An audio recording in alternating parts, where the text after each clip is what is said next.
Jacoby. If you want to be part of this podcast, we would absolutely love that. So there's a few ways you can do it.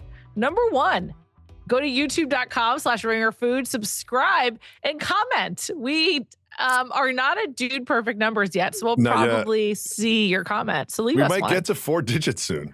We might. I did see a comment where someone said, why would you watch Dude Perfect when you could just watch this dynamic duo? And they may have been joking, but I really appreciate that. It made me feel good. So thank you so much. So that's the first way. The second way is give us a call, 850-STEW-136. We'd love to hear from you. And if you don't know the number, you can always go to Juliet's Instagram. At Juliet Litman. Look at her bio. It's right there. Jacoby's a big phone guy. Jacoby called me today. He followed up on a text with a phone call. I love it. That's what I do. I'm a phone person. Yeah, you're a phone person. You're just like, I'm just going to make the call. Any opportunity for either like bonding or conflict is a plus for you. Mm-hmm. So you just take it. Mm-hmm. That's great. All right. We got a lot of stories. It's sort of been a food debacle this summer in America. It really has. We're going to talk about that and more right after this. This episode of Food News is presented to you by olive oils from Spain. Behind every extraordinary flavor, there's something deeper: land, time, craftsmanship, and the hands of generations infused in every golden drop. That's the recipe for sabor that takes you on a journey. So the next time you're reaching for an extra virgin olive oil, reach for Spain. Taste the flavor of a country all in a drop. Learn more at oliveoilsfromspain.org/all-in-a-drop. All right, Jacobs. First, we had cyclospora with the poop lettuce. Then we have the salmonella outbreak on peppers. Now, that took us to Mexico, the pepper situation.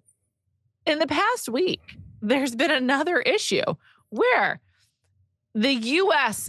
suspended avocado inspections in Mexico due to an unspecified threat.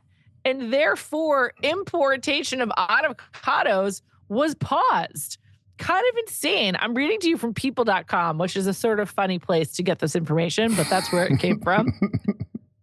The United States suspended government activities in the Mexican state of Michoacan on August 5th due to a threat against American interest. The suspension included a temporary halt in avocado inspections, which are required to export avocados to the U.S. The embassy did not share the specific nature of the threat that led to the pause in inspections. 80% of avocados come from Mexico, so that was like a pretty big deal.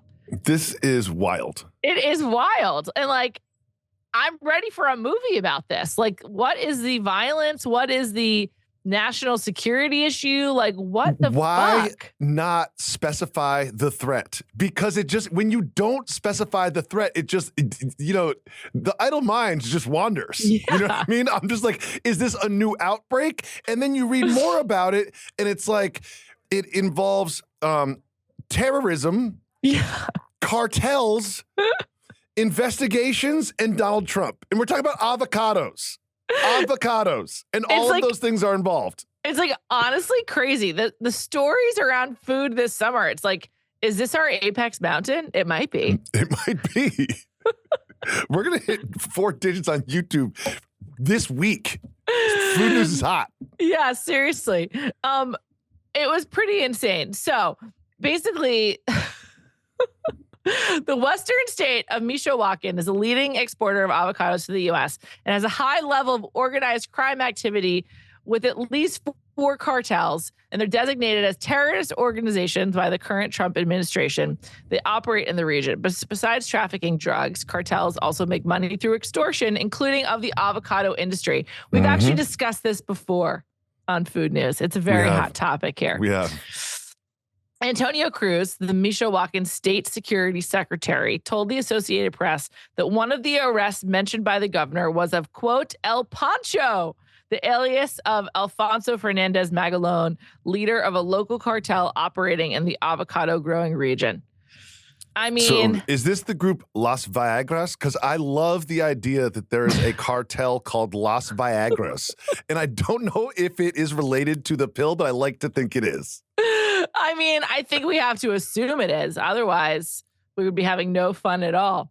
There are 3 criminal groups, and he is one of them. The other, they sought to control the territory through extortion, as mentioned. It's pretty wild. I will say, I'm happy to report this was somewhat quickly resolved because the inspections have resumed, which leads me to believe this kind of threat is probably pretty frequent. So here's the crazy part is basically our government has designated some of these cartels as terrorist groups, right? That's correct. Which allows them certain extra leeway in terms of like counterterrorism acts. Yes, and what they can do to like fight back. And they send inspectors to the avocado farms. And I believe that the undisclosed threat, what I've parsed through reading these 2 articles, is that it was a threat to the health of the inspectors, right? They were worried about the safety of the inspectors. So then the Mexican government is like, okay, we need to get these avocados off. We can't just, we don't have an appetite for all these avocados. We rely on you, United States, to eat the avocados. And if we can't give the United States the avocados, then we're screwed. So then the government deploys almost 1,600 army soldiers to the region to just as a sort of gesture of like, we will make sure that your avocados inspectors are safe here. And then in response to the government sending, again, 1,557 people to the avocado cultivation area, the U.S. says, okay, fine, we feel good about this now. You can continue to send us avocados. So every time that you take a chip and scoop up some guacamole and enjoy that savory, soft deliciousness, just think about the soldiers involved, the cartels involved, the inspectors involved, and the farmers involved. It's pretty unbelievable. I also read that avocado imports account for $3.65 billion. So I think that's the main reason why they were like, we got to keep this going. Yeah. We got to, let's get a move on. In 2024, this happened previously. There was an assault on the inspector sent by the USDA. So I think they couldn't have that happen again. But just think about the amount of conversation that had to happen between the U.S. and Mexico, the cartels, the presidents of the 2 countries. We're speaking kind of cavalierly about it, but I would definitely read a book about this and probably see a movie. Like I would love. This should be fictionalized. And also, like, imagine you are Bernard and you are a scientist and you care about food and agriculture, and you somehow find yourself in the role. Bernard is an avocado inspector that is sent to Mexico. And then imagine that Bernard is faced with 7 dudes with automatic rifles that are just like harassing him. And he's like, I'm just here to like squeeze the avocados. You know what I mean? Like, don't involve me in your billion-dollar industry and your cartels and your soldiers and this war. Like, I am just here to inspect avocados. Please leave me alone. Yeah, seriously. Like we didn't do anything to you. Please back off. Bernard is just there to inspect the avocados. Las Viagras, leave him alone. Also, you think working for the USDA would be like a pretty like stable, straightforward job. And then your life is being threatened over the avocado cartel. And you're just like, okay, I guess I'm not going to Michoacan today. No, I am not. I'm staying home. Anyway, I'm glad it's been resolved. My son loves guacamole, so need those avocados to continue to flow into the country. Who doesn't? It is quite good. I didn't used to like it, but I wised up, and now I obviously do. Do you remember when I made guacamole for this show? Yeah, it was really good.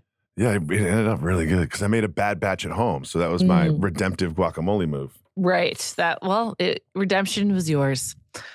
Okay, let's move on to the next story. Great headline from the BBC. An unbearable rotting stench is plaguing an LA neighborhood. Great headline. Great headline. So I actually have heard about this from many of our Ringer colleagues. Really? Yes.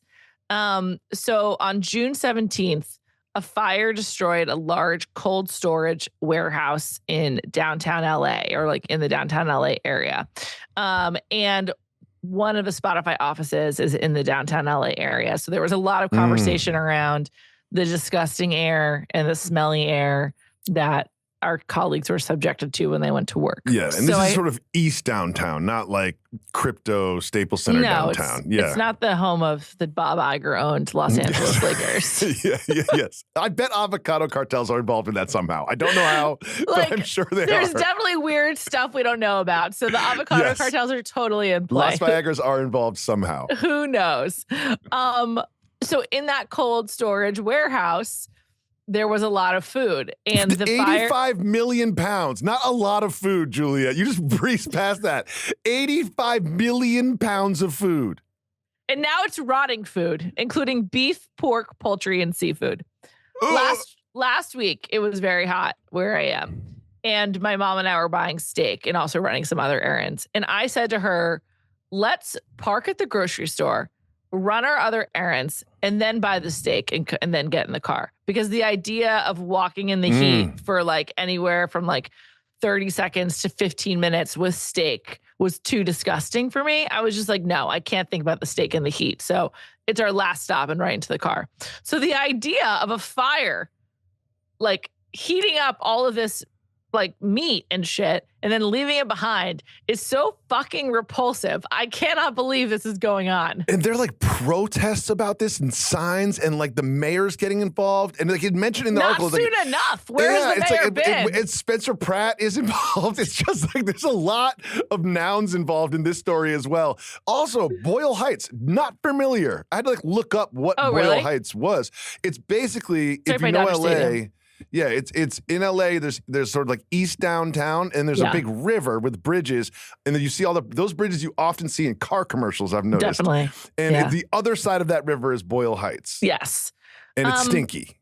I read a book several years ago that was in Boyle Heights. I think that's why I know about it, but also because I lived in East LA, as did you. But yes, but not by Boyle Heights. Not that far, man. Well, that's when I learned about Ontario because I went to go see a lingerie football league game. Oh my God, I remember that. Yeah, and I was like, it's in Ontario. I have to go to Canada. And then I realized that Ontario was just an hour east of Los Angeles. And I was like, oh, okay, because I don't have to go to Canada. Anyway, here are some quotes from people who are impacted. It smells really bad. Like really bad to the point that you want to throw up, says Mesha, a 37-year-old security guard stationed outside a marijuana dispensary. The photos are revolting. Like there is just rotting food on the street. It's absolutely disgusting. This is just a really sensory overload article. There's a photo of the wreckage and the caption is, "Rotting food at the warehouse has attracted rats and flies." And they talk about the flies so much. I would kill myself. One cannot walk through the area, which is mostly a warehouse district surrounded by homes, without swatting away countless flies, both big and small, including black, blue, and green ones. It's absolutely disgusting. It's just like, I really feel for these people. I don't know. The company is like, we're 80% done with the cleanup. And it sounds like that's a positive thing. But when you think about 85 million pounds of rotting food, that means there's still 17 million pounds of rotting food there. Yeah. So it's like, oh, we're 80% done. Cool. But there's still 17 million pounds of rotting food. So how about you clean that up and get 100% done? So then the flies and the stink and the spontaneous vomiting can stop happening in my neighborhood. It's so disgusting. I really feel for these people. This is awful. Absolutely awful. And Karen Bass has received a lot of criticism for her response to the LA fires. I think the response to this is also quite poor. Well, we need someone that's Hills adjacent to take over and really take care of this. This podcast does not endorse any candidate for mayor of Los Angeles because we live in New York. So, and I know nothing about the issues or anything about this. To be very clear, and also Spencer lost to Karen Bass already. I know, I saw that. Okay, well, good luck to the people of Boyle Heights. This stinks, literally and figuratively. Yeah, that stinks. I didn't even mean to go for a joke, but we landed there anyway. All right, onward. To a mom, much like myself, except that she has 4 boys, not 1. Gabby Whiting is her name. She is the mom of 4, and she was postpartum and home with one of her babies. And she decided to take up a hobby. She decided that when it was so hot for her in Arizona, she couldn't go outside. She needed to do some things at home. So she entered a contest, and she used 1,500 Doritos to create a Statue of Liberty and to enter a contest. So it is a $250,000 cash prize, and it is Doritos celebrating the 250 years of America. And there's a certain list of American iconic things Monuments, that you then recreate with Doritos. And she was going to do the Abe Lincoln Monument, which I do not recommend visiting. It looks just like pictures. It's just worthless. You get there, you're like, yep, there it is. That's the one where he's sitting inside, right? Not the tall one. Yes, he's tall sitting one is inside. Washington. Yeah. Yes, and that is also not worth visiting. Washington, D.C., the mall, it's pretty, but pretty boring. No, also, there's all this drama right now around the reflecting pool. Oh, yeah, I saw that. Yeah, don't go in the pool. You'll get in trouble. And also, it's empty right now. There's all this stuff around it. Anyway. So she decided to, first of all, I just want to say, I have 4 children, but 4 boys is just chaos. Like, I could never. Hers are much younger. Her boys are 7, 5, 3, and 4 months. Yeah, so every 2 years, she has another boy. Like it's just like there it is.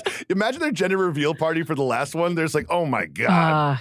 They're like, oh, it's blue again. Huge disaster. But she decided, she went to like Home Depot or whatever, bought a bunch of foam, and she decided to make the Statue of Liberty, and it's 7 feet tall. And I gotta say, it's really well done. It's really impressive. She used 1,500 Doritos on the outside. It's really impressive, and I hope she wins. Like, I really do. If she doesn't win, I don't even know what to say. Someone's doing better than that with Dorito sculptures? How does she keep the Doritos intact? Like, they're on there. I've watched all the videos. First of all, she made it out of foam, the Statue of Liberty, 7 feet tall, and she broke off some spikes, she broke off some other stuff, had to glue it back on. She had pictures of the Statue of Liberty from all these different angles to create it. It's very difficult. It was very, like, this is a real undertaking that she did, and she has 4 boys and a baby. Yeah. And then she painted, a lot of this it gained steam on TikTok, so she got a lot of, like, advice from the people that were following her statue Dorito journey, and they said, so she made it out of white foam, glued it all together, painted it. She went to a paint store and was like, can you match this color? Brought a single chip into a paint store and was like, can you match this color? They did. It looks like nacho cheese, basically Velveeta paint. And then she painted it, and then she individually glued on all 1,500. And then she went to upload the video. It's a submission via video. She went to upload the video, and the file was too large, and she had 45 minutes left. Oh, my God. So she panicked, and then her cousin, who's the IT person in the family, made it a smaller file size. Right. She uploaded it just in time. Yeah, she has to win. She has to win. I really hope she does. I really, really hope she does. It's very impressive.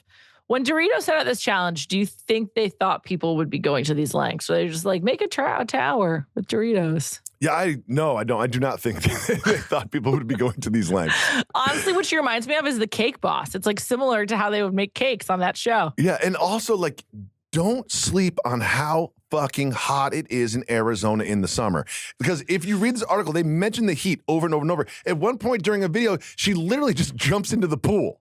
She's just like, I'm going to jump in the pool now because it's that hot. I once went to Tucson, Arizona in August, and it's one of the hottest experiences of my life. It was so hot. It's like 9 p.m. and the air is so heavy because it's so hot. It's awful. Do you know what sounds great? What? Driving an RV under those conditions for 6 hours a day. Where are you driving again? I don't even want to talk about From LA it. to where? I don't even want to talk about it. Can you please tell us LA to where? LA to Denver via Route 66. It's the 100th year anniversary of Route 66, and we'll be celebrating that. Are you going to be watching the movie Cars? I think that's also about Route 66. Yeah. Oh, Radiator Springs, of course. Yeah. Duh. Yeah. Okay. I forgot you have kids. Yes, yes. I haven't watched that recently, but I'll let you know when I do. I've watched all 3 of the Cars films. Recently? Yes. No, not recently, but I've seen them all at least 20 times. So, I'm very familiar with the various characters. I'm more of a Chick Hicks guy, I don't think I've only seen Cars 1.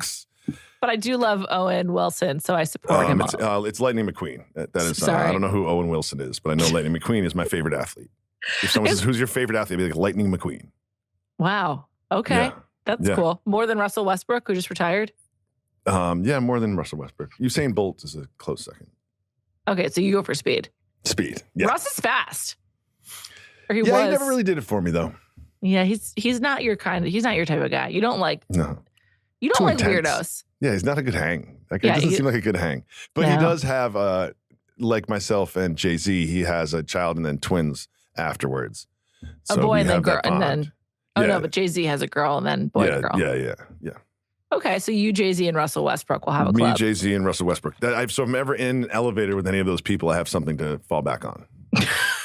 That's great. I consider these things. Like if I'm ever in an elevator with Jay-Z, It's funny you say that. An icebreaker. Because if I'm ever like, would you rather hang out with this person or that person? What I like to say is, would you rather be trapped in an elevator with this person or that person? Because you have to like really make chit chat when you're trapped in an elevator. At some point, you have to like pee in the corner in front of them. You know what I mean? Would you rather be trapped in an elevator with Russell Westbrook or Jay-Z? Jay-Z. I'm neither, obviously, but Jay-Z by far. It's not even close.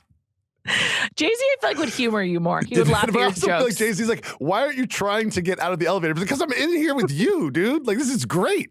Tell me some stories. Don't push the emergency button. I don't want to talk to a firefighter. I couldn't go to the Yankee Stadium show. Tell me some stories from 30 years ago. Why was Rihanna late? I had no interest. Oh, she was late?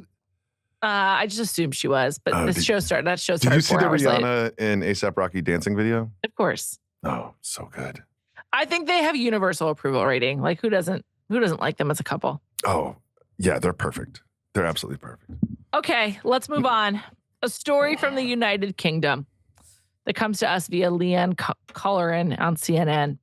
There's a proposal to curb in London, quote, vertical drinking. When you read the headline, what did you think of? I thought of like a beer gravity bong. I thought of like a pub that was like 5 floors high. I had no idea what vertical drinking was. And I just imagined it was like, you can't drink on the 3rd floor was the only thing I could like think of. But explain, Miss Litman. Vertical drinking is drinking while standing up.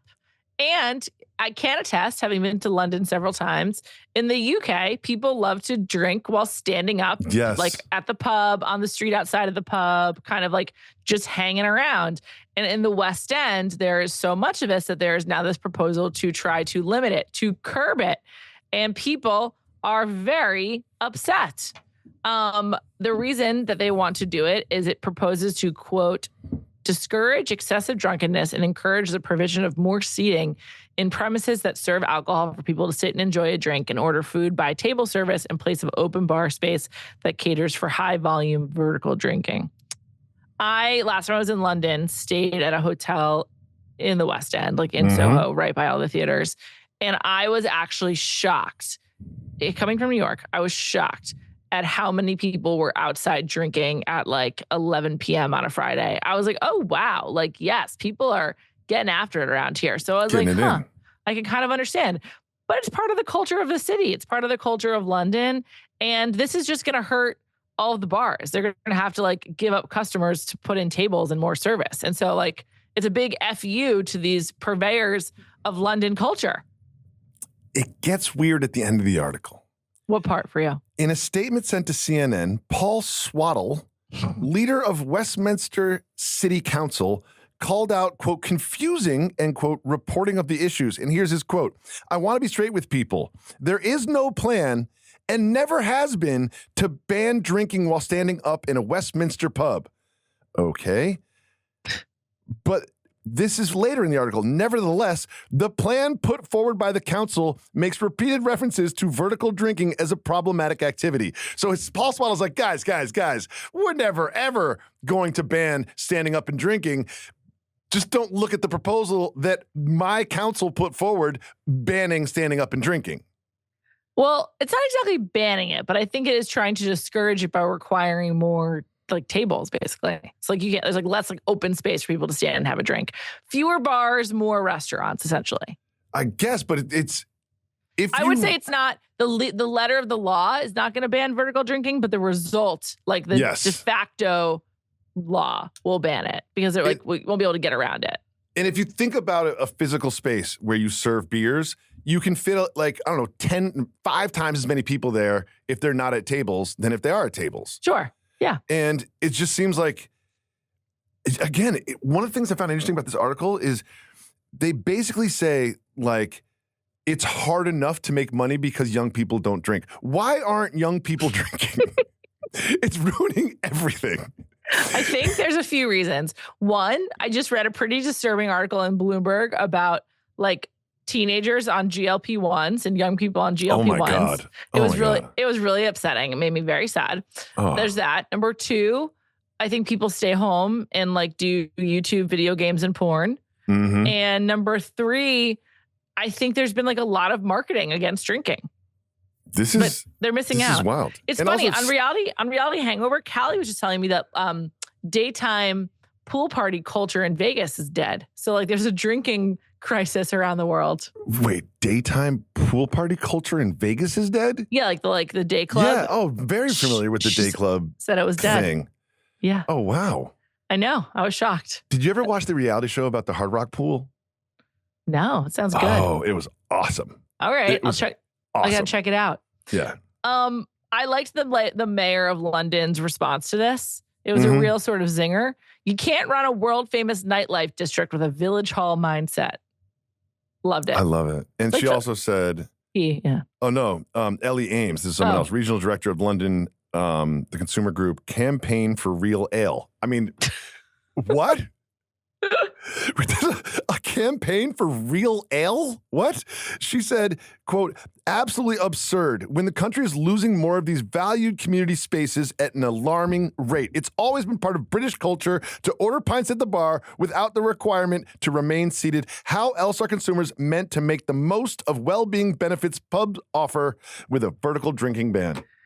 The best thing about this ban is the outrage in response. I love it. And it's like, I love this reaffirming of British culture. I agree as an outsider from afar. I'm like, yeah, I totally agree. There's been so much outrage that Paul Swaddle was like, nah, we would never do that, even though we tried to do that. Yes, we're trying to do that. We definitely tried to do that. Paul Swaddle, I see you, buddy. We see you and you can't take our drinks away. No. Okay, Jacobs, we have time for one more story. What's your choice? Oh, Chick-fil-A employee. Okay. Chick-fil-A employee. On that note, why don't you tell the story? Okay. It's a video taken by a gentleman's last name is Ifedi. Kingsley Ifedi. Yes. And he is in his vehicle and he sees a Chick-fil-A employee running in the middle of a 5-lane highway with a beverage in hand because someone drove away from the drive-thru without their beverage. And this young woman is not only running on the highway, she had the time to put on like a neon striped safety vest. That was the best part. That is the best part. Like, she's like, it's almost like this is like a routine. They're like, if you have to chase a car on the highway, make sure you wear this vest. Like it's like in like the training policies. Yeah, she's Why wearing. do they have that vest? It's like one of the neon, like you wear for like riding a bike to make sure all the drivers can see or it. Like or if you work construction, if you're like working on the highway in construction, you have this reflecting like neon vest striped reflective vest. Yeah. And she put one of those on and then chased down a car with a beverage and delivered the beverage. It's incredible. I hope she gets a raise. Oh, I hope she owns Chick-fil-A. Like, I mean, you could spend $10 million in hiring an agency, $100 million on an ad spend, and you would not get the sort of like brand awareness and loyalty that you will get from this one woman jogging down the street with like a coffee in her hand with a reflective vest on. Also, it was in Duluth, Georgia, and people pointed out in the comments that it was 92 degrees that day. So she's doing this in the heat and like the bright humid sun. Too. Yeah. Oh, and she put the reflective vest on. This is just... She's I awesome. love this woman. Me too. I love this woman. If I was working the drive-thru and someone drove away without their beverage, I don't even think twice about it. I literally don't. I'm not like, how do I right this wrong? I need to bring justice for this beverage consumer. Not on me. I'd be like, pour it down the drain, throw it in the trash. Next up, what do you want? Exactly. I still contend they should be open on Sundays. I mean, this is ridiculous. Like, who are we kidding? Take it to someone else. Okay, this is a great transition to our taste test.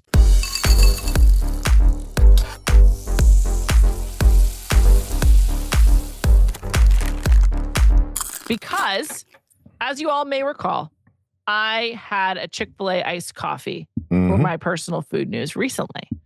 And it was kind of inspiring. You know, I think of McDonald's having great iced coffee, but iced coffee is now so ubiquitous.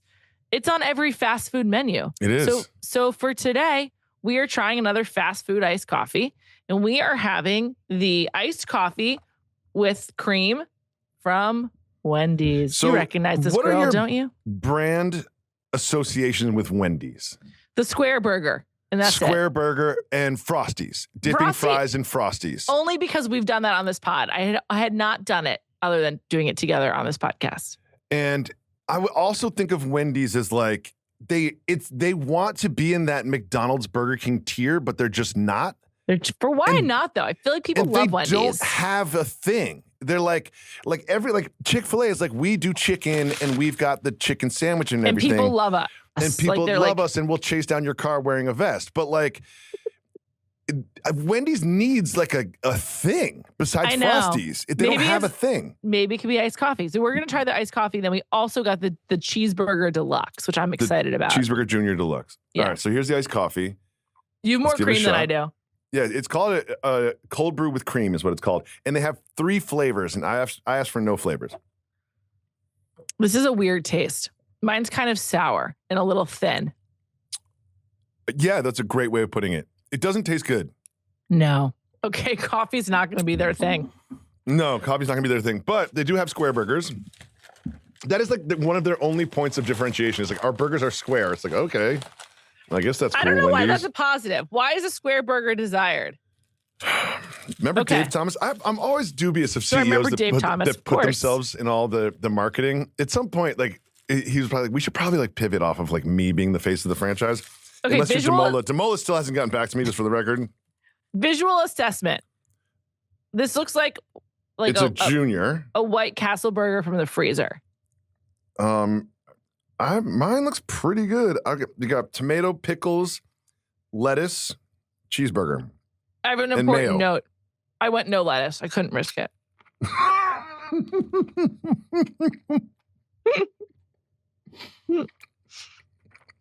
My burger sucks.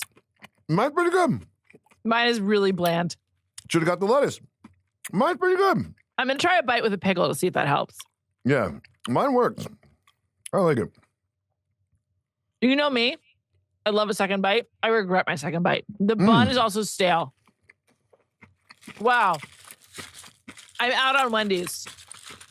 If you have other options, you would never pick Wendy's. No. Ugh.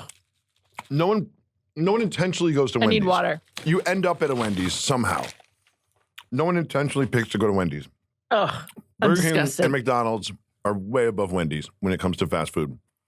This was really not good. Wow, you're having a tough time with this one, Juliet. Yeah, I was expecting to have this for lunch, and now I'm not going to. Oh, God, this reminds me of like the mushroom jerky debacle.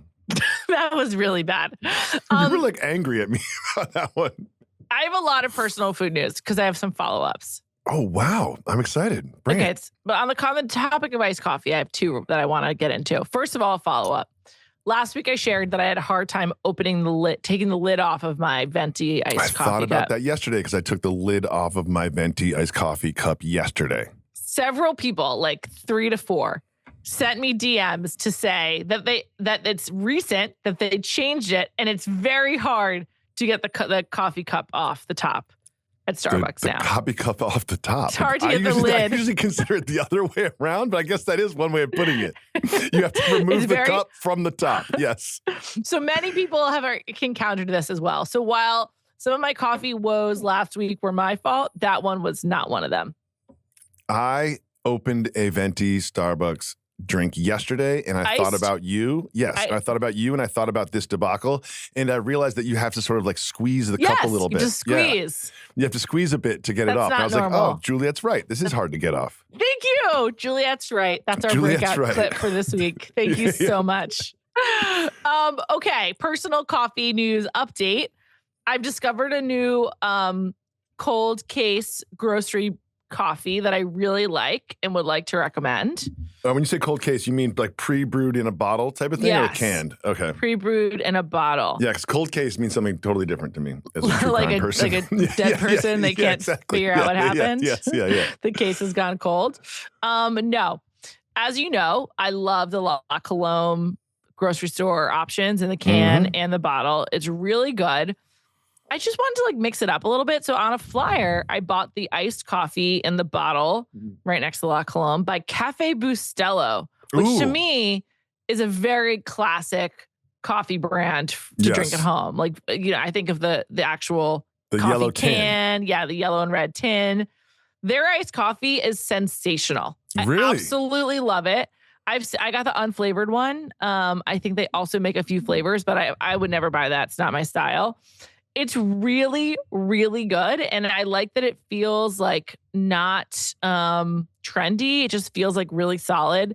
It is their unsweetened. It is an espresso style iced coffee. And it is absolutely delicious. I've been drinking it a lot and I really love it. And also, I like to drink my iced coffee from my supersized mugs. So that's a real plus for having iced coffee at home. So I love Cafe Bustelo because I believe it was the brand that my dad would make espresso from. So those cans were around the house. Like, I remember there was one next to the range where if you like made bacon and you had the bacon grease, you would put it in the Cafe Bustelo can. Cool. And I just looked it up because I associate it with Cuban coffee. But I just looked it up, and Cafe Bustelo is a famous brand of espresso dark-style roast coffee known for its bright yellow and red packaging. Founded in New York City in 1928 by Spanish immigrant Gregorio Melendez Bustelo. It became an iconic staple in Latin communities and is currently owned by the J.M. Smucker Company. Oh, interesting. Yeah. Well, this was really, really, really good. I recommend it a lot. And yeah, it's weird to like feel good about drinking a certain brand, but for some reason, like personally drinking Cafe Bustelo has like made me happy. There is something about, I have very strong positive brand associations with Bustelo as well. Yeah. I don't know what it is. Maybe also the branding is nice. I think it's the packaging. I think it's the packaging. Also, I feel like it's very accessible and I think it's very delicious. I don't know. So check it out, guys, if you can. Cafe Bustelo, big endorsement. And then I just wanted to share one other thing I've been eating a lot while I'm here on Cape Cod, if you don't mind. I don't. I've been getting broiled scallops at this place called PJ's. Oh, I love scallops. There's 2 locations. Scallops are really good. These are broiled scallops. And then on top, they're like broiled. They have like butter. And then on top, they have a Ritz cracker topping, like a crumble. Almost like and it is so fucking good. Like Ritz crackers is not used enough in cooking, like both at home and in restaurants. Wow, I never considered that. So is it like a cracker crumble? On top, yeah.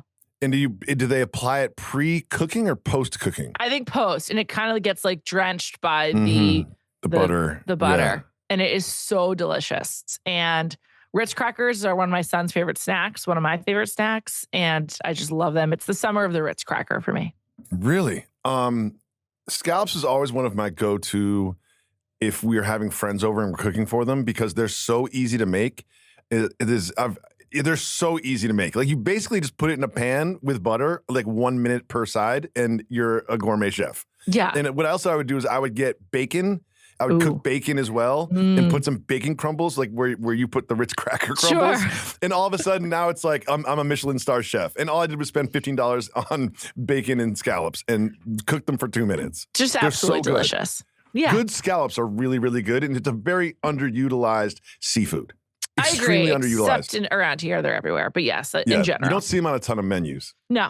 Not a lot of scallops out there. I don't know if they're like, well, Tom Colicchio famously said this is Top Chef, not Top Scallop. But at least maybe only famous to me. All right, that's all. Thanks for your time. I was expecting more. Well, I did have one question for you. Oh. Sort of like just an etiquette question. Okay. Yesterday I went to get ice cream by myself in the middle of the day. Mm-hmm. I was the only person in the ice cream shop. And I have a usual flavor that I get, but I was like, well, maybe I'll get something different this time. Okay, fascinated. Being served by a teen. Okay. And I asked the teen for a sample of a flavor. She begrudgingly gave it to me. Why did you say begrudgingly? Because she just seemed really annoyed to be working. I don't know if it was the sample. I don't know if it was me. I don't know if it was the job. I don't know if it was the day. But she was a cranky teen. Because she was cranky, I didn't ask for any more samples. I just made my order. Mm-hmm. What is the appropriate number of samples to ask for? And does it vary based on how many people are behind you in line? First of all, I'll answer the second question first. Absolutely. If there's a 10-person line, 0 sampling. Like you've got to keep this moving.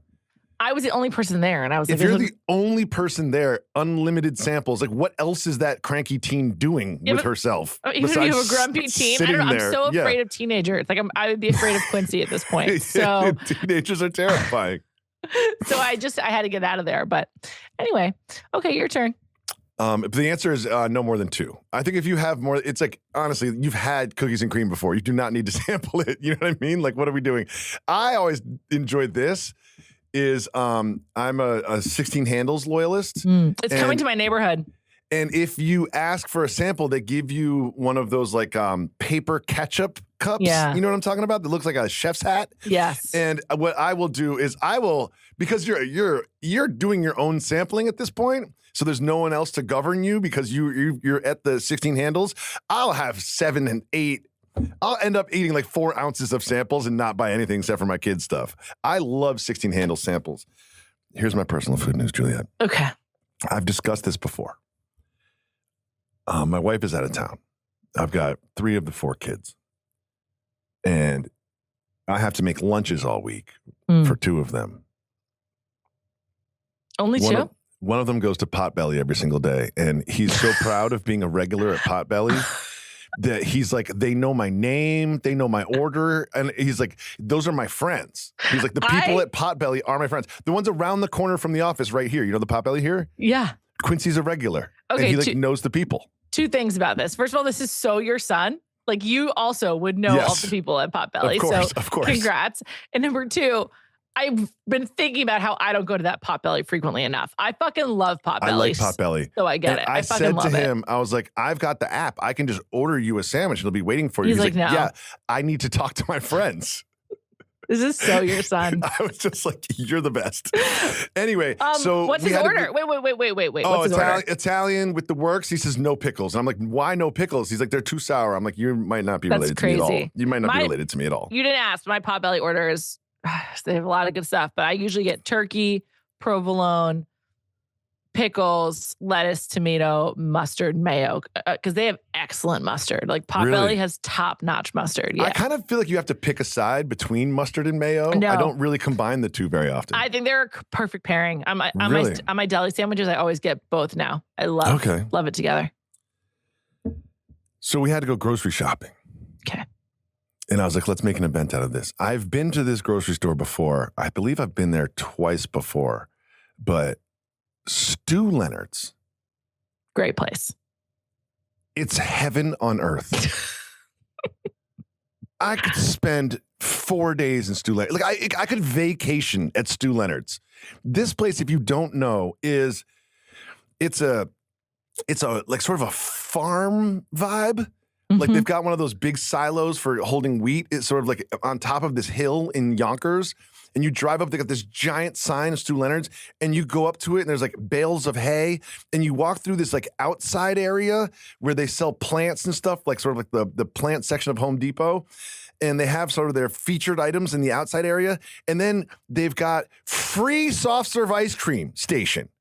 Amazing. Absolutely free. You just walk up and ask for ice cream, and they give it to you.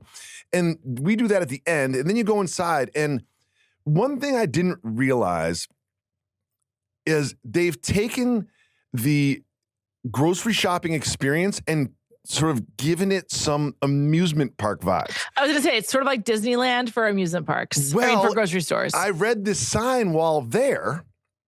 There's an upside down cow hanging from the ceiling. And I believe the Mr. Leonard, I also got I put it on social. Someone tell me that there's a Ted Leonard's, like his brother has it's like a, you know how Adidas and Puma were formed by 2 different brothers? They're like competing. There's a Ted Leonard's apparently, but I believe the sign said Stu Leonard went to Ithaca where Bob Iger went, I believe, or who's been in the news lately, or Walt Disney himself went. Probably Bob Iger. I think Bob Iger. And while he was conceptualizing Stu Leonard's, they went to Disneyland or Disney World and did like an immersion program with Disney. Oh, wow. And the Disney Imagineers told him that gravity doesn't exist. So that's why there's an upside down cow. But when you're there, you see the Disney influence because they don't have aisles. You go on a journey through the store. They have like a path for you. It's like a maze, and you cannot skip. Whenever there's that one aisle that has like Swiffers and like cleaning products, like I skip that aisle. I don't need those things. But there's no skips. It's like an album with no skips. You have to walk through the whole thing to get to the registers, and it's awesome. And at every turn, there's another animatronic, like what's it called? Five Nights with Freddy or whatever. Have you seen that movie? Yeah. It's great. There's another animatronic musical duo or group. And you push a button and they sing a little song, like the Corn and the Avocado ladies sing an Avocado song. And I've got a 17-month-old daughter. When I tell you. They're not 17-month-old yet, but they're close. I have a 16-month and 21 days. Like, what are we doing? You're old. What are we doing? She's 12 days away from being 17 months old. Okay. I have a 530-day-old daughter. And let me tell you, when you push these buttons, she loses her fucking mind. Like, loses her mind. It was like every one of these singing animals was a new miracle that she experienced for the first time. It was wild. And do you know what I saw? I sent you a picture. They've got strawberry soup. Just like your mom makes. I told my mom. We got so much good stuff from this place, man. It was awesome. An amazing shopping experience. I cannot recommend it more. And I texted you from there. I was like, we have to go to Stu Leonard's together. I would love to. I would absolutely love to. Question: does Colette willingly sit in the cart, like in the baby area? Absolutely. Michael will not sit in the cart. He does not like it. So that's tough for me. Why not? I don't know. He just wants to have. Imagine the cart looked like a car and had a little steering wheel for him to steer. They have those at Stu Leonard's. Yeah, that'd be awesome. They have those. That would be awesome. It sounds great. I'm jealous of your experience. It sounds wonderful. I know how much you care about grocery stores and the grocery store experience. So much. They've got good value. The Stu Leonard's brand is really good. They've got great produce, great meats. Just everything is awesome. They're making fresh tortillas. When I was in high school, Stu Leonard's was kind of like mythical. It was like, it is mythical. Stu Leonard's. They've got this bunch of bananas. They're like, do you want a banana? Take a banana. That's amazing. That's awesome. Halfway through the experience, they have like a fountain soda place. You know, I love fountain soda. They're like, pour yourself a fountain soda. Pay for it later for your shopping experience. I love Stu Leonard's. I cannot. God, it was so good. So good. I'm really happy for you. That sounds awesome. I can't wait to go there with you. Okay. But it's going to be annoying because I'm going to be staring at you the whole time being like, isn't this awesome? Isn't this awesome? Isn't this awesome? You're like, yes, Jacoby, it's awesome. On The Bachelor a few seasons ago, I think it was Bachelorette, Jen's season, I believe. One of the hometown dates was at Stu Leonard's. I mean, they're married now, right? No, but that guy met his current girlfriend on Bachelor in Paradise last summer. But anyway. Oh, good. Yeah, Jeremy. Okay, let's get into today's listener food news. Hi, Juliet and Jacoby. This is Maria from Seattle. Longtime listener and second-time caller. I'm really hoping Mike picks me this time. Our family is taking a big vacation to Cape Cod in 2 weeks. Whoa. It's going to be 10 adults and 6 kids. Whoa. So, Juliet, since you're a resident Cape expert, I have a question for you. And Jacoby, since you're a family expert, I have a question for you. So first, what are your must-eat foods and favorite local spots on the Cape that we should check out? We're going to be staying near Truro, and as a group, we all love a sweet treat, and we are all seafood lovers as well. And then my second question, I want to plan a fun taste test game for the kids that we can do at night or if there's, time to kill. And I was thinking of doing a blind taste test of Skittles or Starburst flavors. I wanted to see if you have any other taste test ideas that would be fun for a group of kids ages 2 to 6. Okay. All right, thanks. I hope this makes it to the pod. And if my sister-in-law, Caitlin, is listening right now, I hope you are laughing your butt off. Bye-bye. Shout out to Maria in Seattle. Going all the way from Seattle to Cape Cod. That's so far. That's a big trip. I wonder how many of those people are flying from Seattle because they must fly to Boston and then figure something out. Yeah. Or fly to New York and then. Okay. Truro's a great place to stay. It's beautiful. Hope you enjoy the beaches. Don't worry about the sharks. I went in the ocean yesterday. Yeah. It's fine. Don't worry about the sharks. Where should you eat? I think for a big family dinner, go early to Moby Dick's for dinner. It's delicious. It's a crowd pleaser. People like Max Shack as well. I think for this group, I would do Max on the Pier. You can play by the water while also eating dinner.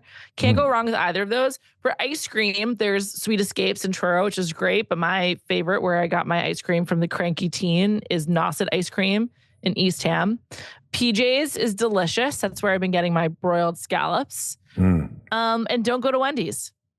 Don't go to Wendy's. Is she anywhere near Chatham?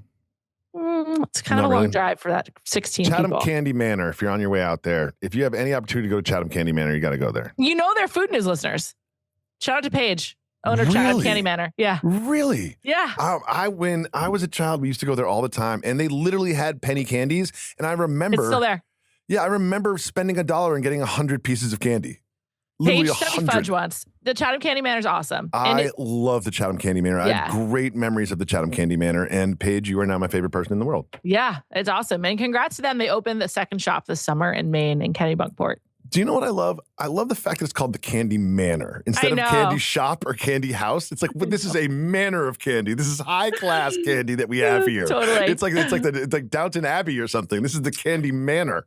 I'll just say lastly, for adults, the two favorites in Orleans that I really recommend. Mahoney's is like an awesome, just like Cape Cod, cozy pub. It's like a great place for adults to go. And then for everybody, my favorite place to eat on Cape Cod is not seafood. It's called Three Fools, and it's like Italian. It's like pizza and like subs. It's delicious. I absolutely love Three Fools. So those are my faves. What's the name of the place that we went to with the chicken tenders and the lobster rolls? The Knack. That place is good. The best chicken tenders are at the Knack. Yeah. That place is good. To answer your second question, Starburst is way too easy, right? Like, here's what you do. I think you go like Juliet and Jacoby, splurge on some masks. What are those things called? Sleep masks? Sure. Just an eye mask. Bring one of those for all the children, and every night you should have a different taste test, a blind taste test, and they have to guess what it is. Like, you get Pepsi, RC Cola, Coca-Cola, and go on a Coke flight, see if people can figure that out. And you do Skittles, you can do, because Skittles aren't as there's not as much differentiation as there is with Starburst. You can get candy bars. It should just be like a post-dinner nightly routine, and you make a big show of it, and you keep a score every night of who won that night and what the leaders system looks like, and you really gamify it up. I think that would be an excellent family tradition that will last forever. That's a really good one. I just want to throw in one other food, which is jelly beans, because there's so many weird flavors that are hard to identify. Oh yeah. And also, like, the name of the flavors could be really fun for kids. It's like peanut butter and jelly, or like candy corn, or I don't know, popcorn or whatever, cotton candy. Yeah, totally. I feel like that would be a good one too. Yeah, you could do that. You could literally buy one bag of jelly beans and run that every single night for the whole trip. Yeah, totally. So just an idea. Maybe you can also get some stuff to try from the Chatham Candy Manor. Yes, absolutely. I bet they have jelly beans there. You know what? I was in here and I saw our sleep masks with our names on them, and I was like, we need to get back into the blind taste test game. So that's one of my goals. Makes me September. So happy. All right, one of my goals for September is to go back to the blind taste test game, because Juliet is just so happy. If we could do a blind taste test on a Mediterranean beach, you might explode. Oh my God, that'd be the happiest I'd ever be. Maybe next year, who knows? Okay, everybody, that's all we got for you today. Enjoy your weekend. Enjoy your Potbellies. Enjoy your Cafe Bustelo. How many other brands can we shout out? Who knows? Thank you to our producer today, Michael Szokoli, and for production support, Remy Hernandez. I hope you all have a great weekend.